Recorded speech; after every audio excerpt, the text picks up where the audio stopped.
imagine a studio.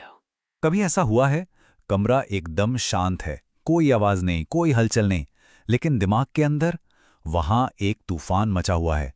एक के बाद एक ख्याल, पुरानी बातें, अधूरे सवाल, और ये सिलसिला शांत होने का नाम ही नहीं लेता। तो सवाल ये है कि ऐसा होता क्यों है? जैसे ही बाहर की दुनिया शांत होती है, हमारे अंदर का शोर इतना ज्यादा क्यों बढ़ जाता है? अक्सर महसूस होता है ना? चलिए आज इसी पहेली को सुलझाने की कोशिश करते हैं। तो पहला सुराग, असल में प्रॉब्लम हमारे विचारों में है ही नहीं, बल्कि उनके आसपास के माहौल में है। ऐसा नहीं है कि ख्याल अचानक से चिल्लाने लगे हैं, बल्कि कुछ और है जो बदल गया है। दिन के समय सोचिए, हमारे आसपास कितना कुछ होता है। काम, लोग, ट्रैफिक का शोर, ये सब हमारे दिमाग को इतना उलझाए रखते हैं कि हमें अपने अंदर की आवाज सुनने का मौका ही नहीं मिलता। पर रात में जब ये सारे डिस्ट्रैक्शंस, ये सब शोर शराबा बंद हो जाता है, तो हमारे विचारों को गूंजने के लिए एक खाली स्टेज मिल जाता है। तो इसका मतलब ये है कि हमारे विचार असल में ज्यादा तेज नहीं होते, बस दुनिया शांत हो जाती है। और इसी चीज को साइलेंस एम्प्लीफिकेशन कहते हैं। मतलब जब बाहरी शोर का पर्दा हटता है, तो हमें अपने मन का संगीत, या फिर कहें शोर, बहुत साफ साफ सुनाई देने लगता है। इसे आप दिमाग का शेड्यूल्ड मेंटेनेंस टाइम कह सकते हैं। दिन भर हम जिन चिंताओं, अनसुलझे मामलों या इमोशंस को एक डिब्बे में बंद करके रखते हैं ना, रात में हमारा दिमाग उन सबको बाहर निकालकर सॉर्ट करना शुरू कर देता है। और हाँ, ये प्रोसेस कभी-कभी एक अटैक जैसा महसूस हो सकता है, पर असल में ये दिमाग का खुद को ठीक-ठाक रखने का तरीका है। अच्छा, तो अब आते हैं दूसरे सुराग पर। हमारे दिमाग में कुछ ऐसे प्रोग्राम्स पहले से ही इंस्टॉल्ड हैं जो हमें सेफ रखने के लिए बने हैं। ये कोई सिस्टम का बग नहीं, बल्कि फीचर है। और यही वो फीचर्स हैं जो ओवरथिंकिंग के एक्सपीरियंस को जन्म देते हैं। हमारा दिमाग एक प्रॉब्लम सॉल्विंग मशीन है, और इसे अधूरी कहानियां या अनिश्चितता बिल्कुल पसंद नहीं।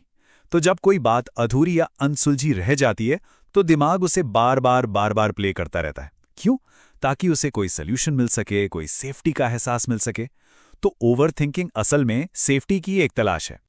अब ये विचार भय का चक्र बड़ा मजेदार है। ये ऐसे काम करता है। मान लीजिए एक छोटा सा चिंता वाला ख्याल आया, बॉडी तुरंत रिएक्ट करती है, दिल तेज धड़कने लगता है ना। अब दिमाग इस फिजिकल रिएक्शन को एक असली खतरे का सिग्नल समझ लेता है, और उस खतरे से निपटने के लिए और भी ज्यादा विचार बनाने लगता है, और बस लूप शुरू हो जाता है। कई बार लगता है ना कि विचारों पर से कंट्रोल ही चला गया, पर असल में दिमाग कंट्रोल खो नहीं रहा, बल्कि अपनी प्रायोरिटी बदल रहा है। वो स्ट्रेस के जवाब में एक हाइपर मॉनिटरिंग मोड में चला जाता है, जहां वो हर छोटे बड़े संभावित खतरे के लिए अंदर ही अंदर स्कैनिंग करता रहता है। तो ये पूरा ओवरथिंकिंग का चक्रव्यूह कुछ इस तरह काम करता है।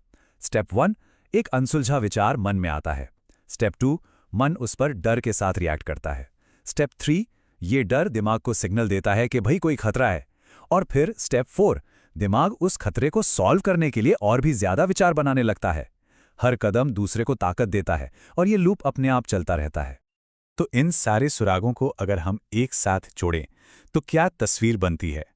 आखिर इन तेज तर्रार विचारों का असली मकसद क्या है? तो हमारे पहले सवाल का जवाब कि विचार इतने लाउड क्यों महसूस होते हैं, असल में इन 4 वजहों में छुपा है। पहला, क्योंकि खामोशी उन्हें स्टेज देती है। दूसरा, क्योंकि अनिश्चितता जवाब ढूंढती है।